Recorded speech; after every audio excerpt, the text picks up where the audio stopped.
Shalom. Apa kabarnya saudara-saudaraku di Jemaat Lahari Telo Baru? Hari ini kita akan bersama-sama merenungkan firman Tuhan. Namun sebelum kita merenungkan firman Tuhan, mari kita satu dalam doa. Kita berdoa. Ya Tuhan, di saat ini, di waktu yang Tuhan masih berikan bagi kami rindu membaca dan merenungkan firman. Kiranya Roh Kudus yang menuntun kami mengerti dan memahami firman. Dalam nama Kristus kami berdoa, haleluya. Amin. Saudara-saudaraku, pembacaan kita hari ini terambil dari kitab Yohanes pasal 19 ayatnya yang ke-38 sampai ayatnya yang ke-42. Yesus dikuburkan. Sesudah itu Yusuf dari Arimatea, ia murid Yesus, tetapi sembunyi-sembunyi karena takut kepada orang-orang Yahudi, meminta kepada Pilatus supaya ia diperbolehkan menurunkan mayat Yesus. Dan Pilatus meluluskan permintaannya itu. Lalu datanglah ia dan menurunkan mayat itu, juga Nikodemus datang ke situ. Dialah yang mula-mula datang waktu malam kepada Yesus. Ia membawa campuran minyak mur dengan minyak gaharu kira-kira 50 kati beratnya.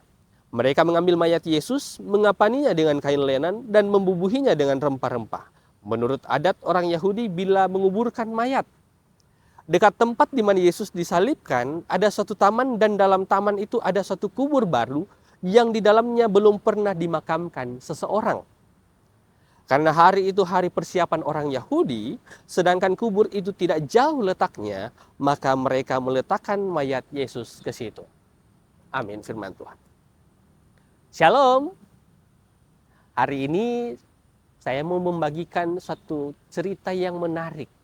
Bagaimana Tuhan memakai orang-orang kaya untuk kemuliaan nama Tuhan. Dalam beberapa pembacaan kitab Lukas pasal 18 dan pasal 19 tentang orang kaya, ada pandangan yang sedikit negatif. Mungkin ya, dalam beberapa orang pandangannya negatif. Bahwa orang kaya akan sulit untuk masuk kerajaan Allah.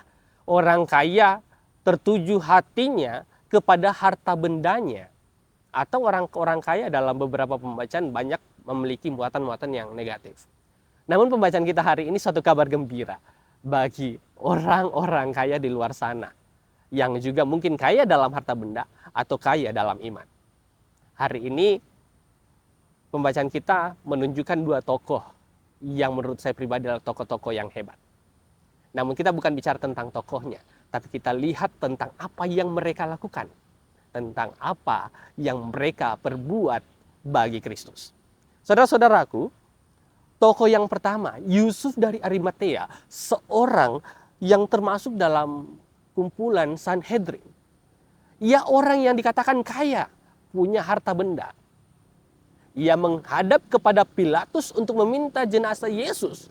Tubuh Yesus diturunkan dari kayu salib, lalu dikuburkan. Ketika ia menghadap Pilatus, Pilatus mengizinkannya untuk menurunkan jenazah Yesus.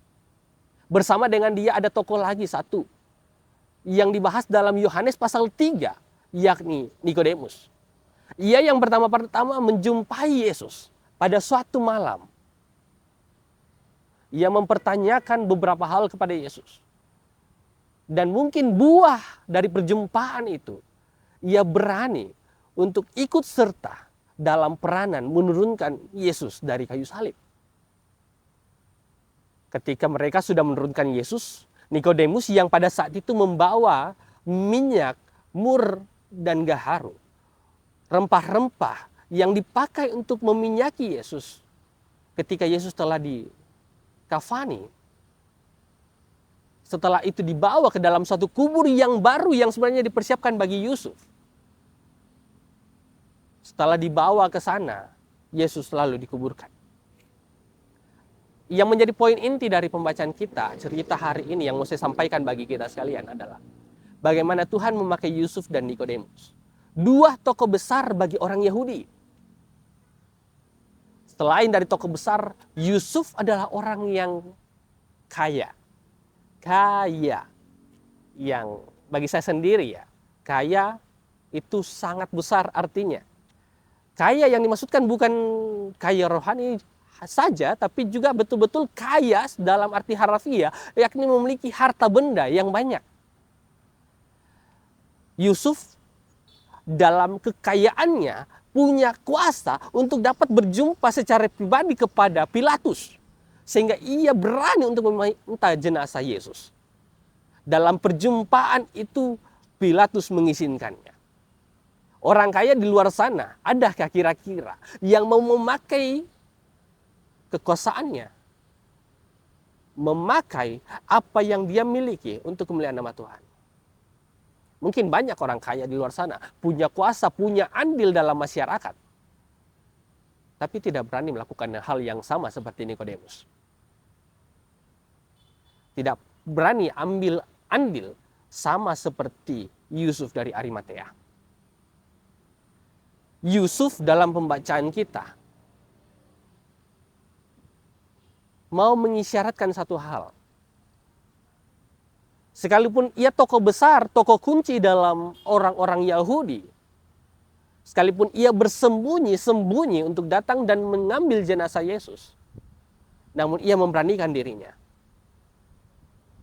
Ada 11 murid Yesus yang sudah berhari-hari, bertahun-tahun bersama dengan Yesus, tapi di manakah mereka? Malah mereka ini yang tidak nampak dalam pembacaan kita. Malah orang-orang yang tidak pernah muncul dalam kitab-kitab sebelumnya yang Tuhan pakai untuk datang dan mengambil jenazah Yesus. Siapakah kita dalam pembacaan ini? Apakah kita murid-murid Yesus yang tidak nampak? Yang menyatakan aku pengikut Yesus, tapi tidak mau memberi diri bagi kemuliaan nama Tuhan? Kalau istilah orang-orang saat ini, Yusuf itu mungkin intel gereja yang hanya nampak 1 kali 2 kali dalam setiap tahun, tapi betul-betul mau memberi dirinya bagi Tuhan. Perkataan saya ini bukan untuk membenarkan perbuatan yang demikian yang hanya muncul 1-2 kali, tapi yang mau betul-betul sungguh memberi dirinya bagi kemuliaan nama Tuhan. Banyak di antara kita punya harta benda, banyak di antara kita punya hal-hal yang tidak dimiliki orang lain. Namun sudahkah kita memakainya untuk kemuliaan nama Tuhan? Sudahkah kita perbuat itu untuk memberitakan kebenaran dan kemuliaan bagi nama Tuhan? Mari kita renungkan dalam kehidupan kita hari lepas hari. Apa yang kita miliki saat ini, apa yang kita punya saat ini, sudahkah itu dipergunakan bagi kemuliaan namanya? Terpujilah Tuhan. Haleluya. Amin.